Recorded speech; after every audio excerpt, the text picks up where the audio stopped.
All right. Today, we're going to dive into the evolution of one of the most critical and honestly most transformed roles in business, the Chief Information Officer. We're going to follow the CIO's incredible journey from, the server room all the way to the boardroom and then take a peek at where they're headed next. I mean, think about it. If a company is a ship sailing on the digital ocean, who's the captain? Well, that's pretty much the CIO. They're the ones at the helm, steering the entire company through the constantly changing seas of technology, making sure the business not only stays afloat, but actually thrives. Okay, so this is the textbook definition, right? At its core, this has always been the CIO's job. But how they actually do it, that has changed completely. This simple definition is really just the first page of a much, much bigger story. So let's track this journey. We're going to start with their traditional role, rooted deep in the IT department, and then we'll follow their path right into the very heart of business strategy. First things first, to really understand where the CIO is going, we have to know where they came from. So let's lay the groundwork and look at the traditional role that really defined the job for decades. So check out this timeline. It tells a really clear story. The title, CIO, was coined back in 1981, but for the next 30 years or so, it was a deeply, deeply technical job. The whole game was about infrastructure, keeping things stable, and controlling costs. The idea of a CIO as a strategic partner, that's actually a pretty recent thing. And these were the classic duties. It was all about keeping the lights on. IT was a service department, reacting to problems and fulfilling requests. And here's the crucial part. Technology was seen as a cost center, something to be managed and minimized, not a source of value to be unlocked. But then, everything changed. As technology went from being this background support function to the absolute core of how companies work and compete and innovate, the CIO's role had to make a massive pivot. This slide just lays out the shift perfectly. The focus flips from cost control to innovation. The role changes from a service provider to a leader of transformation. And just look at that reporting line. The modern CIO increasingly reports right to the CEO. That's a huge signal of their strategic importance. And hey, it's not just a feeling, the numbers prove it. Today, a full 80% of CIOs are directly involved in top-level strategy. They're not just executing the plan anymore, they are in the room helping to write it. And they're not just sitting in the meetings either. 65% of CIOs are now actively leading their company's digital transformation projects, the very initiatives that are redefining how a business operates. This whole strategic shift, it has a real, tangible impact on the bottom line.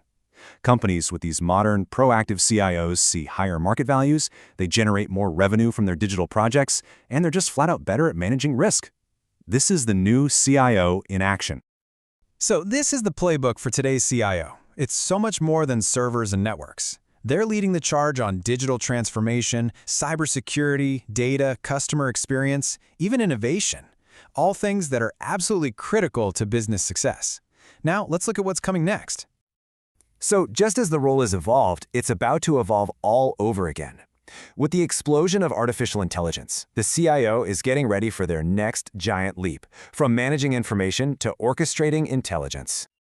This right here, this is the big idea. It's no longer just about the systems that store information.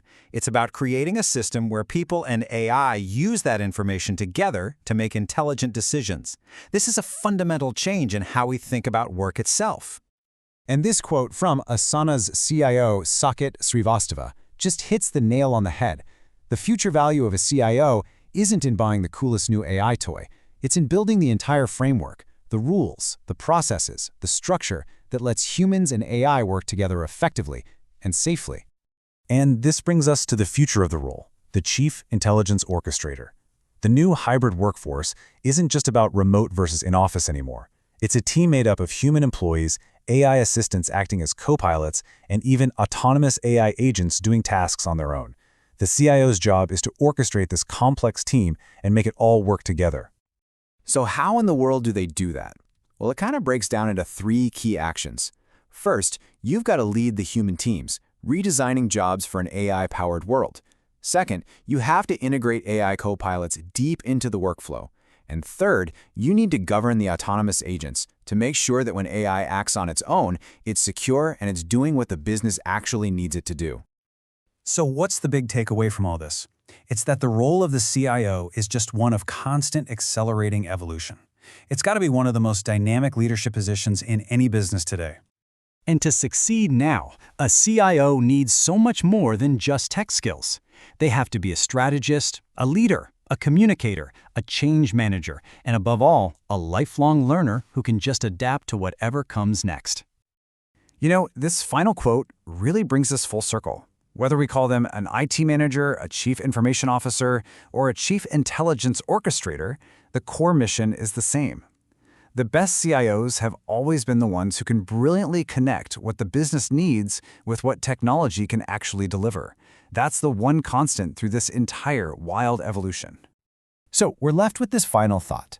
AI is becoming our new coworker. That means every single organization has to figure out who's going to lead this new hybrid team. And right now, all signs are pointing directly to the CIO.